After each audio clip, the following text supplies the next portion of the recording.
ಇನ್ನು ಕಲಬುರಗಿಯಲ್ಲೂ ಕೂಡ ಪಿಡಿಒ ಪ್ರಶ್ನೆ ಪತ್ರಿಕೆ ವಿಚಾರಕ್ಕೆ ಸಂಬಂಧಪಟ್ಟ ಹಾಗೆ ಅಲ್ಲೂ ಕೂಡ ಗೊಂದಲವೇ ಏರ್ಪಟ್ಟಿದೆ. ನಗರದ ಲಿಟಲ್ ಫ್ಲವರ್ ಪರೀಕ್ಷಾ ಕೇಂದ್ರದ ಮುಂದೆ ಪರೀಕ್ಷಾರ್ಥಿಗಳು ಪ್ರತಿಭಟನೆಗಿಳಿದ್ರು. ಒಂದು ಕೋಣೆಯಲ್ಲಿದ್ದ ಎಲ್ಲ ಅಭ್ಯರ್ಥಿಗಳಿಗೆ ಪ್ರಶ್ನೆ ಪತ್ರಿಕೆ ಹಂಚಿಲ್ಲ ಅನ್ನುವಂತಹ ಆರೋಪ. ಕೆಪಿಎಸ್ಸಿ ಹಾಗೂ ಸಿಬ್ಬಂದಿ ವಿರುದ್ಧ ಅಭ್ಯರ್ಥಿಗಳು ಈ ಆರೋಪವನ್ನು ಮಾಡ್ತಾ ಆಕ್ರೋಶವನ್ನು ಹೊರಹಾಕಿದ್ದಾರೆ. ಸಾಮಾನ್ಯ ಜ್ಞಾನ ಪರೀಕ್ಷೆ ರದ್ದು ಮಾಡುವಂತೆ ಅಭ್ಯರ್ಥಿಗಳು ಪ್ರತಿಭಟನೆಯನ್ನು ನಡೆಸ್ತಾ ಇದ್ದಾರೆ. ಇದು ರಾಯಚೂರಿನಲ್ಲೂ ಹೀಗೆ ಆಗ್ತಾ ಇದೆ, ಕಲಬುರಗಿಯಲ್ಲೂ ಕೂಡ ಇದು ಕಂಟಿನ್ಯೂ ಆಗ್ತಾ ಇದೆ. ಸರಿಯಾಗಿ ಪ್ರಶ್ನೆ ಪತ್ರಿಕೆ ಹಂಚಿಲ್ಲ, ಇನ್ನೊಂದು ಕಡೆಯಲ್ಲಿ ಲೀಕ್ ಆಗಿದೆ ಅನ್ನುವಂತಹ ಆರೋಪ. ಇದನ್ನು ನಿಭಾಯಿಸುವಲ್ಲಿ ಎಡವಟ್ಟನ್ನು ಮಾಡಿಕೊಂಡಿದೆ ಕೆಪಿಎಸ್ಸಿ ಅನ್ನೋದ್ರಲ್ಲಿ ಡೌಟ್ ಇಲ್ಲ. ಅದರ ಪರಿಣಾಮ ಈಗ ಅಭ್ಯರ್ಥಿಗಳು ನಾವು ಪರೀಕ್ಷೆನ ಎದುರಿಸಲ್ಲ, ನಮಗೆ ಮರುಪರೀಕ್ಷೆಗೆ ಅವಕಾಶ ಮಾಡಲೇಬೇಕು, ಈ ರೀತಿಯಾಗಿ ಲೀಕ್ ಆದರೆ ನಾವುಗಳು ತಯಾರಾಗಿದ್ದಕ್ಕೆ ಏನು ಪ್ರಯೋಜನ ಅನ್ನುವಂತಹ ಆಕ್ರೋಶವನ್ನು ಹೊರಹಾಕಿದ್ದಾರೆ.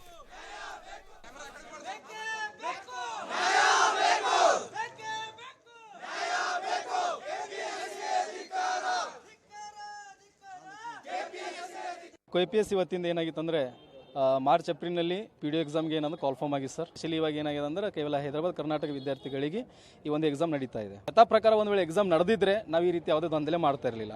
ಆದರೆ ನಮಗೆ ದೋಷ ಕಂಡು ಬಂದಿರೋದೆಲ್ಲಿ ಕ್ವಶನ್ ಪೇಪರ್ ಅನ್ಶೀಲ್ಡ್ ಆಗಿತ್ತು. ಫಸ್ಟ್ ಕ್ವಶನ್ ಪೇಪರ್ ಅನ್ಶೀಲ್ಡ್ ಆಗಿತ್ತು. 10 ಗಂಟೆಗೆ ಸಿಗಬೇಕಾಗಿರ್ತಕ್ಕಂಥ ಕ್ವಶನ್ ಪೇಪರ್ 10, 15, 11 ಗಂಟೆ ಆದವರೆಗೂ ಕೂಡ ಯಾವುದೇ ಸಂಬಂಧಪಟ್ಟಂತ ಅಧಿಕಾರಿಗಳು ಬಂದು ನಮಗೆ ಸ್ಪಷ್ಟನೆ ನೀಡಲಿಲ್ಲ. ಈ ರೀತಿ ತಾಂತ್ರಿಕಾಗಲಿ ದೋಷಗಳಾಗ್ತದೆ ನಾವು ಕೊಡ್ತಾ ಇದೀವಿ ಅಂದ್ರೆ ಇಲಾಖೆ ಒಂದಿಷ್ಟು ಒಂದು 10 ಇಂಚ್ ಬೆಂಚ್ ಮೇಲೆ ಇಬ್ಬಿಬ್ಬರು ಬಲ್ಬಲ್ ಕುಂತು ಬರಿತಕ್ಕಂಥದ್ದು. ಅದು ನೀವು ನೇರವಾಗಿ ನೋಡ್ಕೊಂಡ್ರೆ ನಿಮ್ಗೆ ಗೊತ್ತಾಗ್ತದೆ.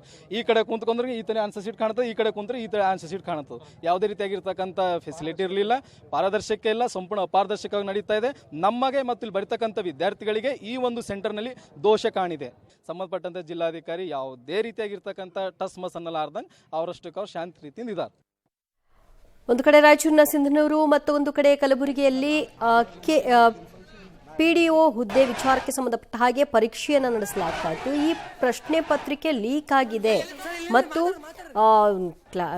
ಒಂದು ಪರೀಕ್ಷಾ ಕೊಠಡಿಯಲ್ಲಿ ಆ ಪರೀಕ್ಷೆಯ ಪೇಪರ್ಗಳೇನಿರುತ್ತೆ ಅದನ್ನು ನೀವು ಓಪನ್ ಮಾಡೋದು ಯಾವಾಗ, ಅದು ಅನ್ಸೀಲ್ಡ್ ಆಗಿರಬೇಕು. ಆದರೆ ಇವರು ಸೀಲ್ ಓಪನ್ ಆಗಿಬಿಟ್ಟಿತ್ತು ನಮಗೆ ಕೊಡೋದಕ್ಕೂ ಮೊದಲಿಗೆ ಅನ್ನುವಂಥ ಆರೋಪವನ್ನು ಮಾಡ್ತಾ ಇದ್ದಾರೆ.